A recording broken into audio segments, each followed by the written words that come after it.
A nuclear fusion startup in New Zealand has just put forward the first new idea for the nuclear fusion technology for decades. They're called OpenStar Technologies, and they're the only startup which works on an approach that's called a levitating dipole that everyone thought was fundamentally flawed. But they've turned the bug into a feature.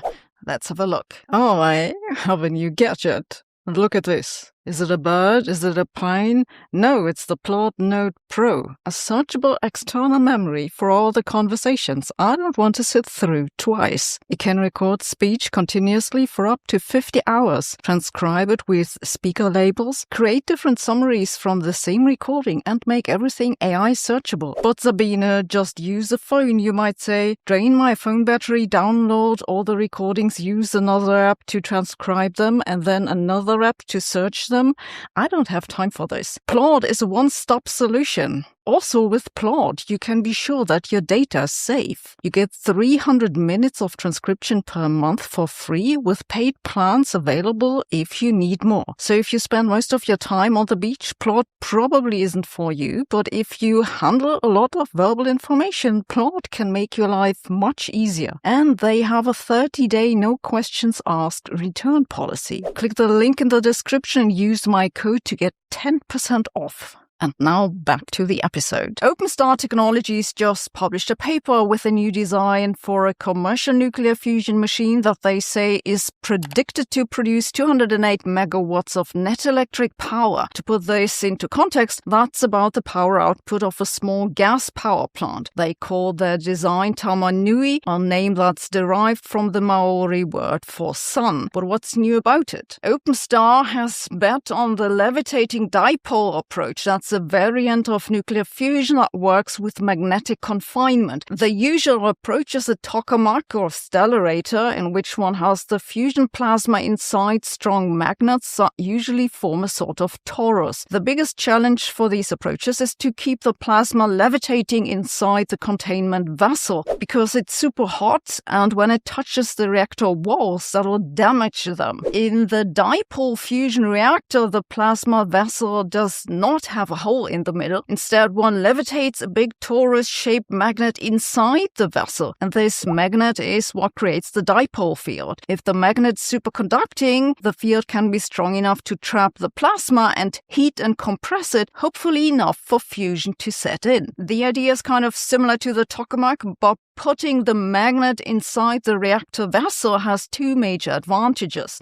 The first is that it removes some instabilities in the plasma just because the geometry of the magnetic field is different. The second is that because it's easier to keep stable and the magnet is in the middle, you need fewer of the magnets, and that makes it cheaper. But as usual, there are trade-offs. The issue is that this idea brings in a new instability, which is that now you have to keep the magnet in place. Worse still, you now have the magnet inside the plasma, and that makes it much more likely it'll get damaged. The biggest problem is the fast neutrons that are produced in deuterium-tritium fusion. Because they're neutral, they can't be trapped or redirected with the electric and magnetic fields. They'll degrade the magnet quickly. Now, one could use different fuels instead, like, for example, boron, that not produce neutrons or not as many neutrons. But the problem with such other neutron-free fusion fuels is that the temperature one must reach is dramatically higher than for deuterium-tritium fusion, which is also bad. And this is why, in a nutshell, the dipole fusion approach pretty much hasn't been pursued, though it's been around since the 1980s. MIT then had a small test device, which ran from 2004 to 2011, and the Japanese have a small research facility, but that's basically it. But if not the levitated dipole,